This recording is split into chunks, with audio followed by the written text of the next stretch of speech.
Aw, man. Well, this certainly is not the way that I thought today's trade conversation would go down, because today what I wanted to do was respond to an article on Sportsnet.ca by Eric Engels from yesterday. Take a look at this. The Calgary Flames' Craig Conroy knows his team still needs a center, despite their record. It's a very self-explanatory piece if you dive into it. It's an article talking about the Flames and whatever trades they could go out there and perform. They could be in the market for a center. Now, I'll leave a link in the description, of course, to this article. As always, Eric Francis does a pretty good job in analyzing what it is the Flames are going through. But the interesting thing about this article is that it opens up by talking about a guy that hasn't been in the Calgary Flames system for a few months now. The Flames are looking for another center. They have been ever since they lost Elias Lindholm 9 months ago. It's not new. It's something we've been talking about for a long time, Conroy told Sportsnet on Monday. When we lost Lindholm, a right-handed center in your top 6, that's kind of something you would like to find.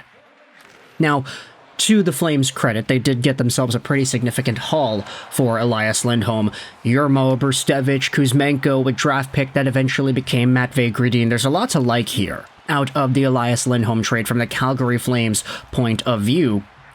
But it's true that losing out on a top 6 caliber center who's a right-handed guy and who can play defensive hockey, that's a pretty good asset. There's a reason he fetched so much in the trade return. But of course, with that leaves holes. You've got Nazem Kadri as a top center, okay, great, but then you also have some other guys that you're forcing into the next few spots.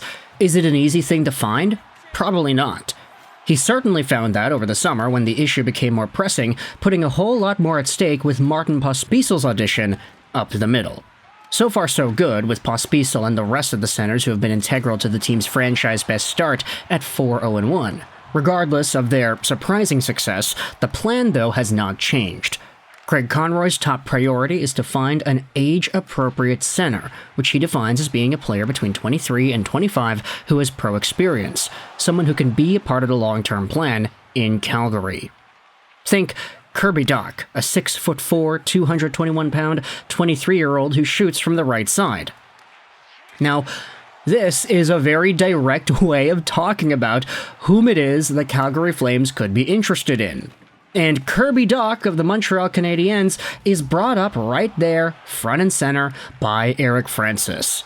So, let's dive into Kirby Dach. Let's go over the idea of him getting traded and whether or not the Montreal Canadiens could actually see themselves get involved in this sort of a deal.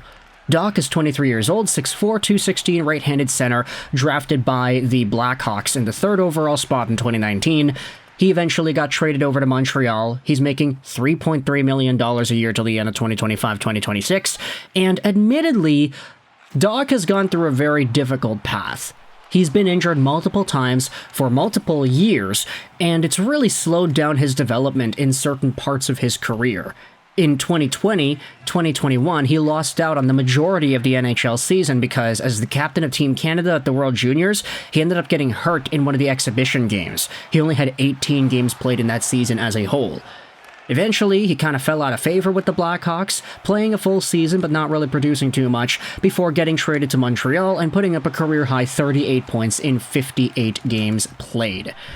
Yeah, that was the best it's ever been for Kirby Dach, as the next season saw him get injured right away. He only had 2 games, but he did have 2 points, and now this season he's got 1 point in 6 games played, on pace for about 14 in the calendar year. Now, of course, he's probably going to finish with more points than 14. I would expect he gets more than 1 point every 6 games, but for Kirby Dach, admittedly, it's been a little bit of a difficult go for him to start out the year. He hasn't had a point since the very first game of the season, where he had an assist on the 1-0 goal by Cole Caulfield.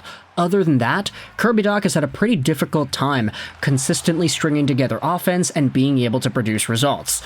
Now, I think a lot of Canadiens fans are very patient with this. They're like, hey, he missed out playing hockey for a full year. We're not going to fully get on his behind, especially since a lot of the other top Canadiens forwards haven't been playing too well either.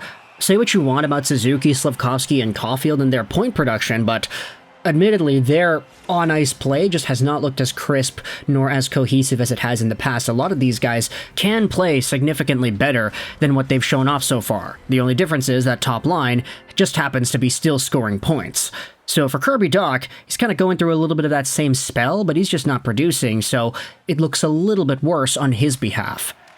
Now, whether or not that means the Montreal Canadiens would be interested in trading him, I would absolutely say no. I don't think that Kent Hughes and his crew would have any sort of idea of trading Dach away in their future plans. But if they did, let's just assume maybe Michael Hage is really that good. Maybe Christian Dvorak revives his career and he's fantastic. And maybe it's Kirby Dach that's the odd guy out. If the Calgary Flames are going out there and acquiring this sort of a name, it actually fits perfectly with the other things that they've tried to do too. Getting guys who are not too old, not too young, but who are right in that sweet spot. They're mature enough to play NHL minutes, and they're young enough that they can still grow and get better. Also, with Kirby Dach being a right-handed center, it would be a almost near identical replacement role-wise for what Elias Lindholm was 9 months ago with the Calgary Flames back then. Defensively minded, he can win draws, he can PK, and he can make some pretty good passes. Now, I think the difference with Lindholm is that he was primarily more of a trigger man when him and Tkachuk and Gaudreau were all on the same line. I mean, Lindholm had 40 goals in that spot, which was kind of ridiculous when you think about it. Not saying that that's impossible for him nowadays, it's just definitely not something that I thought would be replicatable in some other organizations. Anyways, Kirby Dach, more of a primary passer than a goal scorer, but still a growing talent nonetheless. You just have to hope that he's able to get out of this mini slump that he's been on, which may or may not be too tall of a task. Who really knows? I mean, the guy did miss out on the entire 2023-2024 season after all, so he's trying to make up for a lot of lost ground here. Admittedly, he hasn't looked the best, but still, it's been a while. He's got to really get his feet back under him before we as a fan base can make any big conclusions. The article then goes out there and talks about this. Kirby Dach was traded by Chicago for a first and a third rounder. The question is what sort of assets the Flames would be willing to part with for a middleman of any significance. Unless you have some injuries and needed to do something, sending a first-round pick for a guy who would be here for a year doesn't make much sense, said Craig Conroy. But if it was a first-round pick for a guy who would be here long-term, we would be open to that. Centers are tough. It's a hard market. If you have them, you really don't want to give them up. So that's my job, to look and see if it's out there. So, seems like here the Calgary Flames would be interested in departing with some sort of a first-round pick in a trade for a long-term center option. That's pretty good, but the Canadiens did acquire Dach for a bit more of a price there. First-round pick plus an extra third. If the Calgary Flames wanted to take away this investment from Montreal in Kirby Dach, then maybe it's a first and maybe another third or maybe another second or something, just so the Canadiens can say that they ended up winning the situation with Chicago at the beginning. Admittedly, though, I don't know if Kirby Dach's value is higher or lower than it was back then when he was initially traded. You could probably say around the same, because sure, he did have a good year in his first year with Montreal, but the seasons of injuries afterwards definitely took away some of that mojo, so I honestly don't know. You can let me know your thoughts in the comments section below. Do you think Kirby Dach's trade value is higher or lower today than it was when the Canadiens initially acquired Dach back in the, the 2022 NHL Entry Draft? Yeah, 2022, that's what it was, right?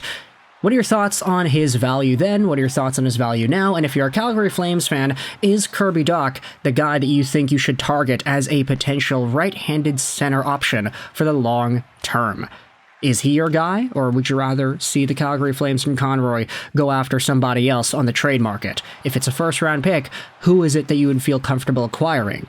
And Montreal fans, of course, let me know your thoughts in the comment section below. How do you feel about trading Dach away at this point? Everybody's talking about other centers that could be making an impact on the Canadiens soon. Let's say Michael Hage is really good, and then Owen Beck continues being great too. If it's Suzuki, Hage, and then Beck, and then Jake Evans, I guess you could say, how does that make you feel? If you lose out on Kirby Dach, but you keep Alex Newhook and Oliver Kapanen, how does that make you feel? Let me know your thoughts in the comment section below. I hope you enjoyed this video. Sign on, and bye.